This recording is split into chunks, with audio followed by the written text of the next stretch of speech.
Hi everyone, I am Saumya from stock से। चलो बिना किसी देरी से स्टार्ट करते हैं आज का पहला न्यूज। ट्रम्प और पुतिन ने ईरान को इजराइल के खिलाफ कभी भी एक खतरनाक स्थिति में आने ना देने का एग्रीमेंट किया है। दोनों नेताओं ने यूक्रेन वार को लेकर एक 30 डेज का एनर्जी और इंफ्रास्ट्रक्चरल सीज फायर लागू कर दिया है। इस डिसीजन का मकसद टेंशन को कम करना और इंफ्रास्ट्रक्चर पर होने वाला डैमेज को रोकना है। व्हाइट हाउस का स्टेटमेंट के मुताबिक दोनों देश शांति वार्ताओं को तुरंत शुरू करने के लिए कमिटेड है।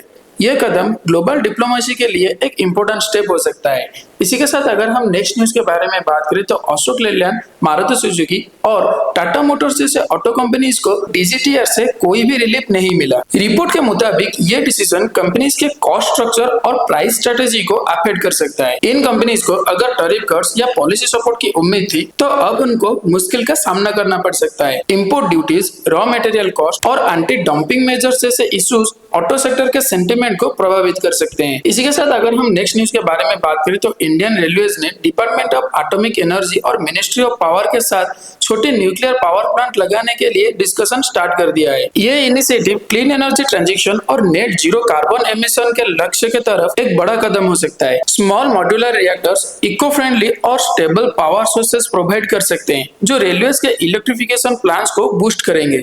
अगर ये प्लान सक्सेसफुल होता है तो भारत के न्यूक्लियर एनर्जी सेक्टर को एक नया डायरेक्शन मिल सकता है। इसी के साथ अगर हम नेक्स्ट न्यूज के बारे में बात करें तो जयप्रकाश एसोसिएटेड लिमिटेड के लिए बोली लगाने वाले बड़े companies JSW, Dalmia Bharat, Jindal power, Vedanta, GMR जैसे बड़े बिजनेसेस ग्रुप ने जयप्रकाश एसोसिएटेड लिमिटेड के इंसॉल्वेंसी प्रोसेस के लिए एक्सपेंशन ऑफ इंटरेस्ट फाइल किए हैं। जाल के पास सीमेंट, इंफ्रास्ट्रक्चर और रियल एस्टेट सेक्टर में इंपोर्टेंट एसेट है जो इन बिडर्स के लिए एक बड़ा मौका हो सकता है। ये बाइडिंग प्रोसेस काफी कॉम्पिटिटिव होने वाला है जिसमें हर कंपनीज अपनी पकड़ मजबूती से जमाने की कोशिश करेंगे। जाल का रिजोल्यूशन इंडस्ट्री के ओवरऑल ग्रोथ और कंसोलिडेशन को इम्पैक्ट कर सकता है। इसी के साथ अगर हम नेक्स्ट न्यूज के बारे में बात करें तो अप्रैल 2 डेडलाइन से पहले ट्रम्प के reciprocal taxes on imports decision को लेकर new Delhi damage control mode में है। इंडिया अब डिप्लोमेटिक और पॉलिसी लेवल सोल्यूशन एक्सप्लोर कर रहा है ताकि ट्रेड डिस्पर्शन से बचा जा सके। यूएस के नए टैक्सेस मेजर से इंडिया के आईटी, फार्मास्यूटिकल्स और टेक्सटाइल सेक्टर में अफेक्ट हो सकता है। इंडिया का यह कदम ग्लोबल ट्रेड पॉलिसीज के बीच अपनी इकोनॉमिक स्टेबिलिटी को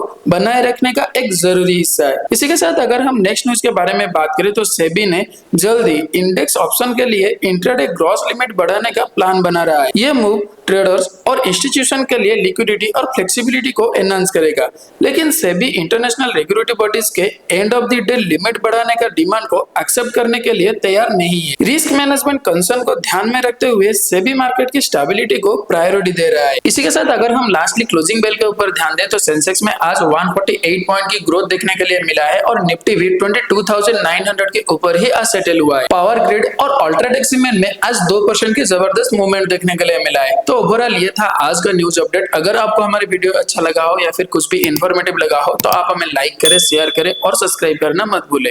तब तक के लिए हम रहते हैं और मिलते हैं एक नए एपिसोड के साथ।